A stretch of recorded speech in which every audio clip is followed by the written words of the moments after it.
নমস্কার বন্ধুরা, আহারের তরফ থেকে সকলকে স্বাগত। আজকে খুবই একটা ইউনিক, খুব ছোট্ট থালি রেসিপি নিয়ে এসেছি, যেখানে তিনটে মাত্র পদ। একটা হলো মতিচুরের পায়েস, আর একটা হলো পটেটো কারি। আসলে এটা কিন্তু একটা ডিনার থালি বলতে পারো, বা লাঞ্চে যারা রুটি খাও তাদের জন্য খুবই পারফেক্ট একটা থালি রেসিপি। আজকে আমি যে আলুর তরকারি বা পটেটো কারিটা শেয়ার করেছি, খুবই ইউনিক একটা মশলা দিয়ে করেছি। সাধারণত আমরা যে আলুর তরকারি যেভাবে করে থাকি তার থেকে একটু আলাদা করেছি। তো যাই হোক, এখানে থালির রুটিটা আমার তৈরি হয়ে গেল। তো এবার একটা প্লেটের মধ্যে আমি রুটিটা নিয়ে নিচ্ছি। আমি কিন্তু প্রথমেই মতিচুরের পায়েসটা শেয়ার করব তোমাদের সঙ্গে। মতিচুরের পায়েস কিন্তু খুবই ইউনিক একটা রেসিপি, একবার খেয়ে দেখো, জাস্ট ভুলতে পারবে না। এটা সমস্ত পায়েস বা ক্ষীরকে কিন্তু হার মানিয়ে দেবে, এই মতিচুরের ক্ষীর বা পায়েস। চলো দেখে নিই তাহলে মতিচুরের ক্ষীরটা আমি কিভাবে করলাম। আমি প্রথমেই কড়াইতে 500 ml মতন দুধ গরম করতে দিয়েছি। এটা খুব ভালো করে ফুটিয়ে একদম ক্ষীর তৈরি করে নেব। তো এখানে দুটো এলাচ আমি ফাটিয়ে দিয়ে দিলাম, স্মেলটা যাতে খুব ভালো আসে, এবং পরিমাণ মতন চিনি দিয়ে দিলাম। এই চিনিটা অবশ্যই দুধের পরিমাপ বুঝে দিতে হবে। আর যেহেতু মতিচুর একটু মিষ্টি থাকে, ওটা তো একটা লাড্ডু, তো সেখানে চিনিটা কিন্তু একটু বুঝে দিতে হবে, একটু কম করে দিতে হবে। এখানে আমি 2 চামচ মতন কাস্টার্ড পাউডার গুলে দুধের মধ্যে দিয়ে দিলাম, যাতে ক্ষীরটা খুব ঘন হয়ে যায় তাড়াতাড়ি, এবং খেতেও কিন্তু খুব টেস্টি লাগে। এখানে আমি মতিচুর কিনে নিয়ে এসেছি, মতিচুরের লাড্ডু। তোমরা কিন্তু মতিচুরের বানিয়েও নিতে পারো বাড়িতে।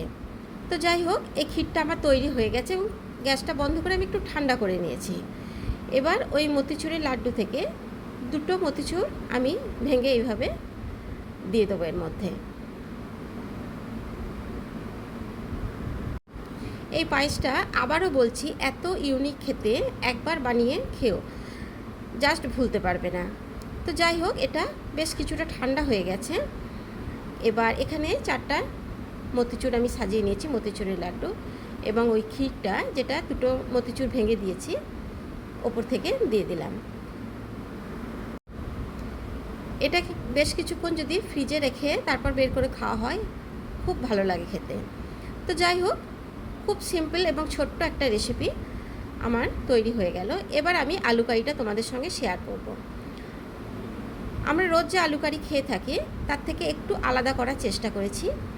দেখো আমি কিভাবে করেছি। আমি প্রথমেই কড়াইতে 2 চামচ মতন তেল দিয়ে তার মধ্যে জিরে ফোড়ন দিয়ে দিলাম, গোটা জিরে, একটু হিং ফোড়ন দিলাম।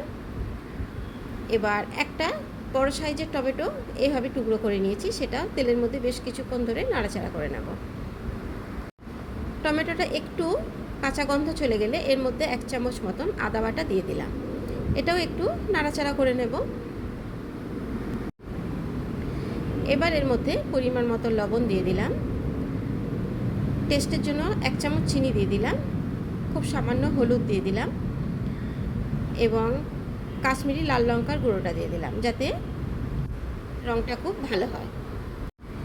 এই পর্যায়ে আর কোনো মশলা কিন্তু আমি দেব না। এবার এগুলো খুব ভালো করে নাড়াচাড়া করে কাঁচা গন্ধটা যাতে চলে যায়।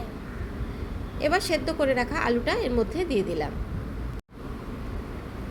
আমি আলুটা আগে থেকেই টুকরো করে রেখেছি। এবার পরিমাণ মতন জল দিয়ে দিলাম, একটু ফুটিয়ে নেব। দেখো, খুব সিম্পল রেসিপি, কিন্তু এখানে আর কোনো মশলা আমি ব্যবহার করলাম না। এবার একটা আমি ভাজা মশলা তৈরি করে নেব, কারণ এটা ফুটতে একটু টাইম লাগবে।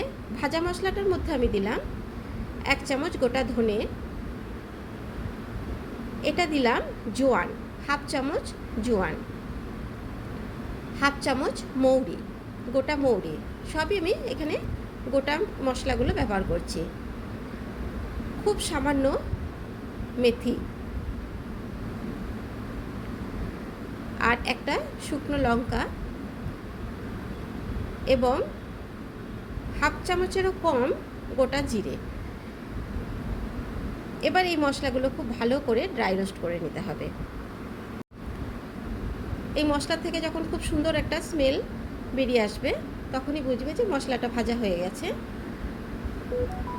তো আমি মশলাটা ভাজার পর গুঁড়ো করে নেব।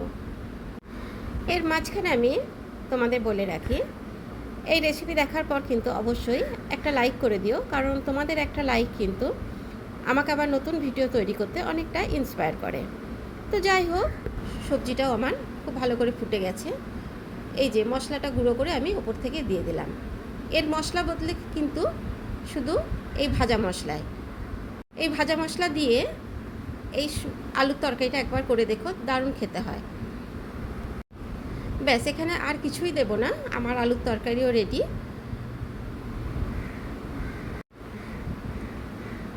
এখানে আমি সার্ভ করে নিয়েছি। আমার এই ছোট্ট থালি যদি ভালো লাগে তোমাদের, তো নতুন বন্ধুদেরকে বলছি অবশ্যই আমার চ্যানেলটিকে একটু সাবস্ক্রাইব করে নিও। আর পুরো রেসিপিটা দেখার পর কেমন লাগলো অবশ্যই কমেন্টস বক্সে জানাবে এবং একটা লাইক দিতে ভুলো না। পুরো রেসিপি দেখার জন্য অনেক অনেক ধন্যবাদ।